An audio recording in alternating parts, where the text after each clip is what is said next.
Sabay-sabay natin alamin ang mga kaganapan na nangyayari sa ating bansa.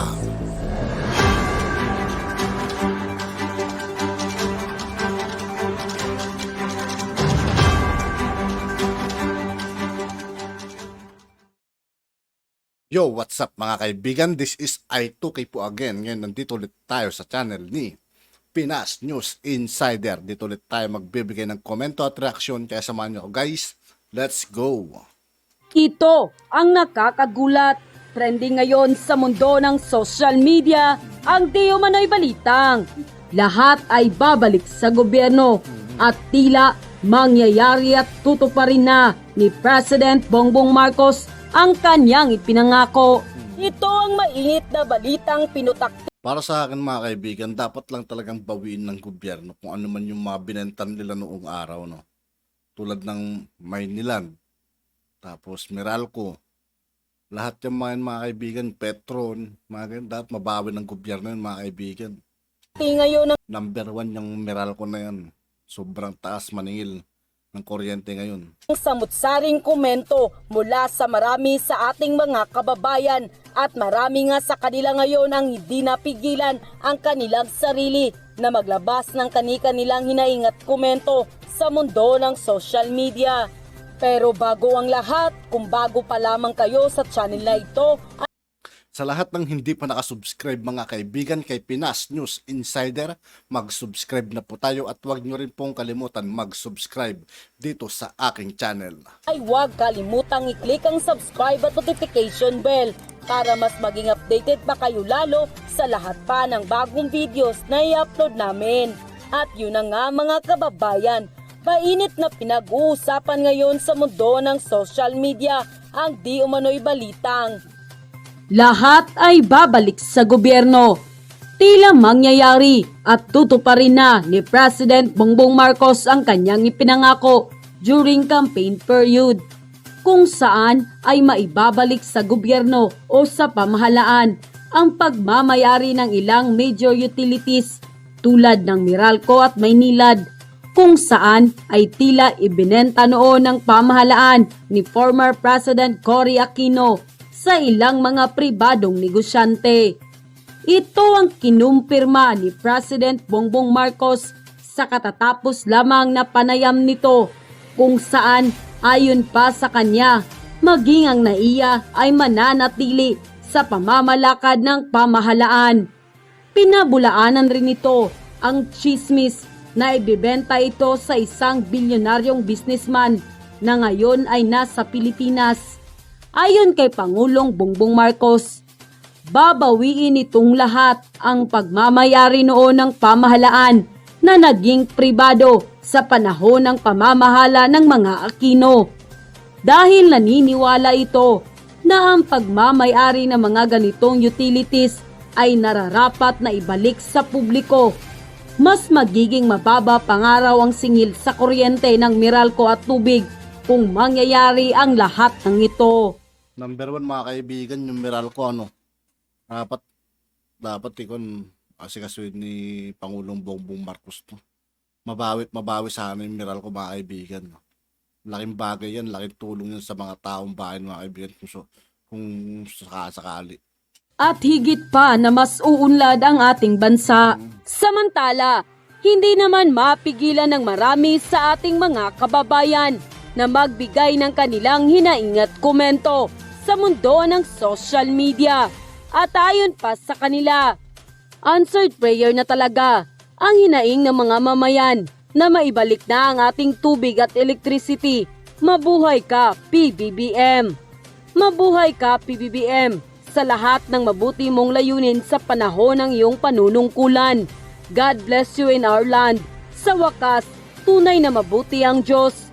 Nagwakas na ang pamamayagpag ng mga oligarko. Tapos na ang maliligayang araw nila.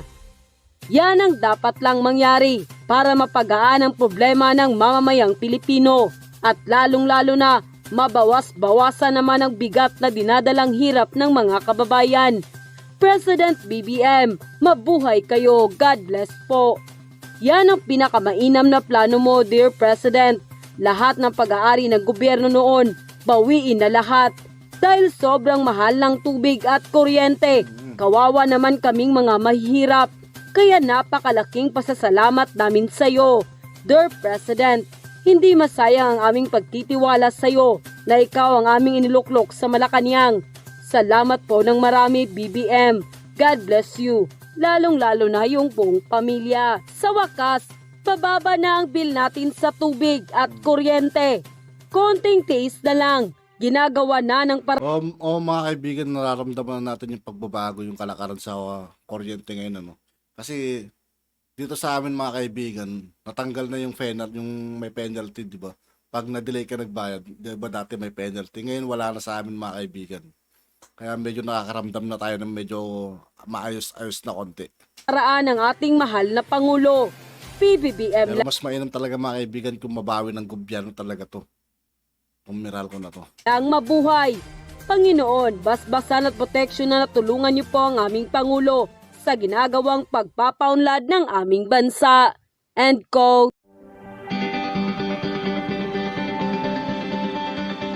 Sa gitna ng mga bagong pagsubok na kinakaharap ng rehiyon, mahalaga na mapanatiling matatag ang ugnayan at kooperasyon ng mga bansang bumubuo ng Association of Southeast Asian Nations o ASEAN. Bagay na binigyang prioridad ng Pangulong Ferdinand Marcos Jr. sa paglahok niya sa ika-42nd ASEAN Summit sa Labuan Bajo, Indonesia. My participation will serve to promote and protect the interests of our country, including our continued efforts towards economic growth, attaining food and energy security, promoting trade and investment, combating transnational crimes such as the trafficking in persons, and protecting migrant workers in crisis situations, amongst others. The leaders of ASEAN will also exchange views on pressing issues of common concerns, such as developments in the South China Sea, the situation in Myanmar, and major power rivalries, amongst others. Ang pagkakaroon ng matibay na ugnayan sa mga kalapit na bansa at tapat na hangarin tungo sa kaunlaran ng rehiyon ang nagbubuklod sa atin kahit na magkaiba man ang ating mga lahi. Dahil ito ang magsisilbing susi sa ating mga pangarap na hatid ng isang bagong Pilipinas.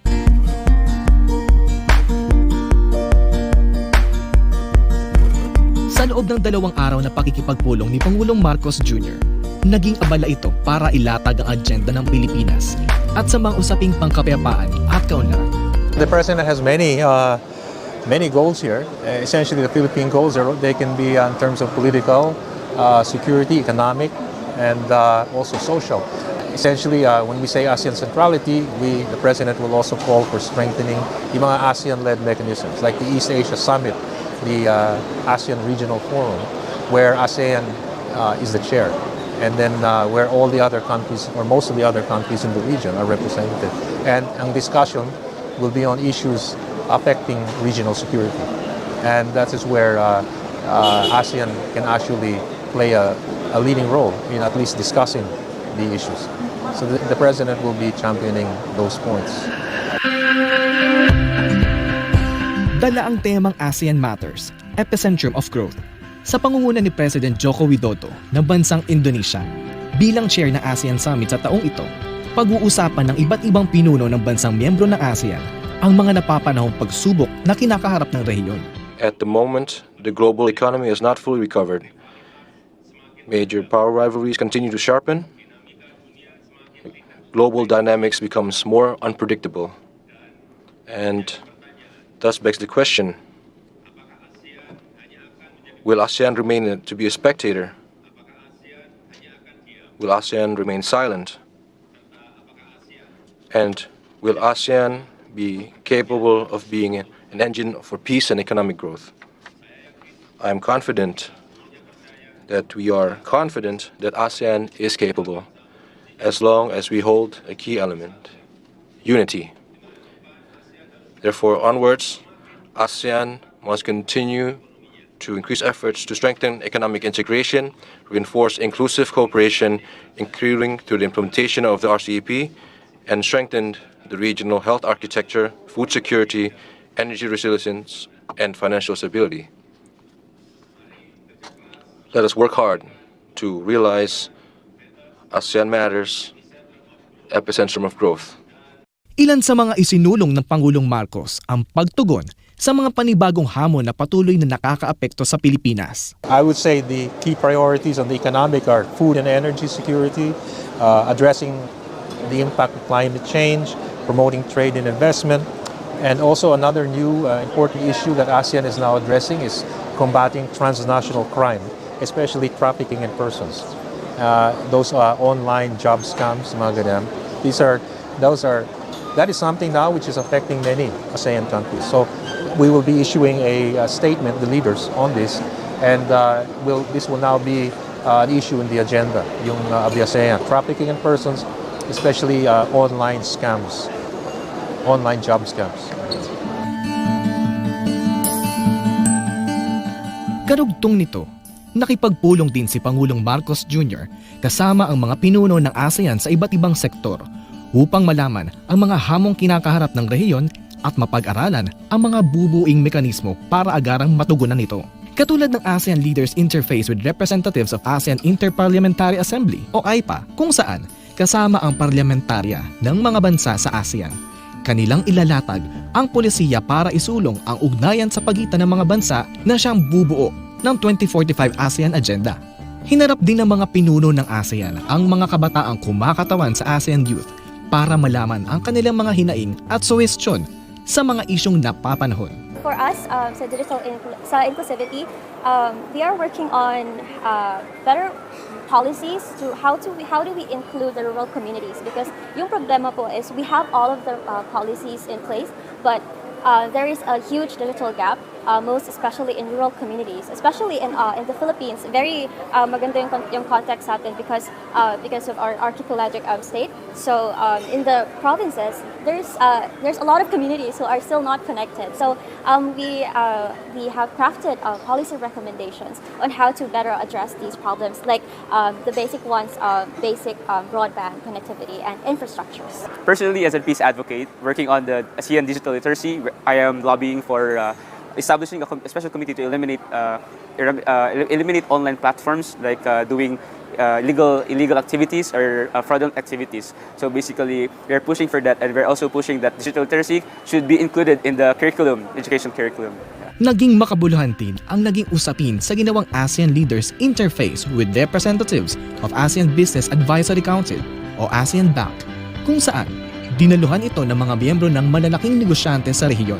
ASEAN Business Advisory Council is quite active, particularly under the chairmanship of Arshad Rashid of Indonesia, and he has in fact been traveling from country to country. I met him and he visited the Philippines. Okay, and in his presentation, he again highlighted the issues that the ASEAN BAC would like to address to further help integrate and push the growth of the ASEAN region. At ang ASEAN Leaders Interface with High-Level Task Force on ASEAN Communities Post Grabe mga kaibigan, hindi basta-basta talaga ordinaryong mga tao yung mga nakakamiting at nakakaharap ng ating mahal na Pangulong Bongbong Marcos. Buong Asian to mga kaibigan, lahat ng matataas sa Asian or presidente ng mga taga-Asian mga kaibigan. Nandito, kausap niya, diba? 2025 Vision, kung saan napag-usapan ang paglatag ng roadmap para isulong ang kaunlaran, kapayapaan at seguridad sa rehiyon sa kabila ng hamon na idinulot ng pandemya at ang pagtugon sa krisis sa Myanmar. Sa hiwalay na pagpupulong para sa 15th BIMP Iaga Summit, binigyang pagpapahalaga ni Pangulong Marcos ang pagpapalakas ng ugnayan ng mga bansa para maisulong ang pang-ekonomiyang kaunlaran sa mga lugar na natutukoy sa BIMP Iaga. BIMP Iaga is really driven by projects, no? Infrastructure projects within that corridor, no, sub-region, connecting the regions of the whole of for the Philippines is Mindanao and Palawan, and for Indonesia, I think the Sulawesi, Manado part, and of course the whole of Brunei and Malaysia.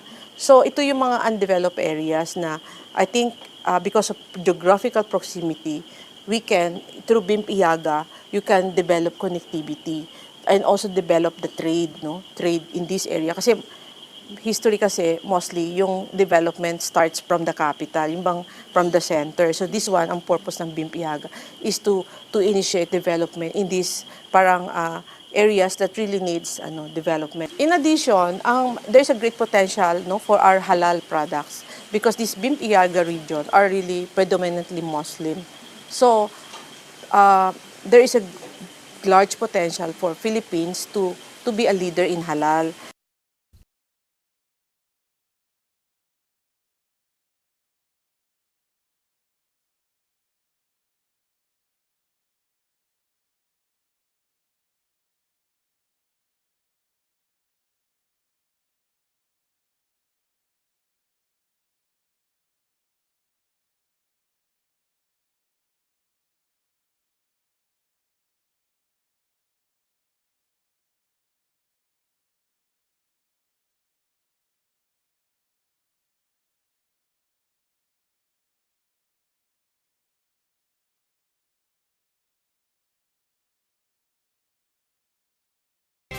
During our meeting with the ASEAN leaders, I emphasized the importance of upholding the international rules-based system which has underpinned regional security, peace, and order in our region. On the South China Sea, I reaffirmed the Philippine commitment to the peaceful resolution of disputes and advocated for a rules-based maritime order anchored on 1982 UNCLOS. I believe that the summit was a success in that it charted the new directions that were initiated by the chairman, President Widodo, and with the concurrence of all the member states. And many new ideas were ventilated, and many of those were adopted. And we will see, hopefully see some progress on the political front and certainly on the economic front. Walang imposible sa rehiyong nagkakaisa para harapin at pagtagumpayan ng anumang hamon ng panahon. Magkakaiba man ang ating pinanggalingan, tayo ay pinagbubuklod ng hangaring tungo sa pangkalahatang kaunlaran at kapayapaan. Sa mabisang pagtitimon ng ating pamahalaan at ang pinagtitibay na pakikipag-ugnayan sa ibang bansa, maaaninag ang liwanag na dala ng isang bagong Pilipinas. At yun na nga mga At yun nga po mga kaibigan, dito po nagtatapos ang ating reaction video. Muli ako po si I2K ng Sundalo ng Dunggalo at 811. Maraming salamat sa patuloy na pagsuporta. Yeah, peace out.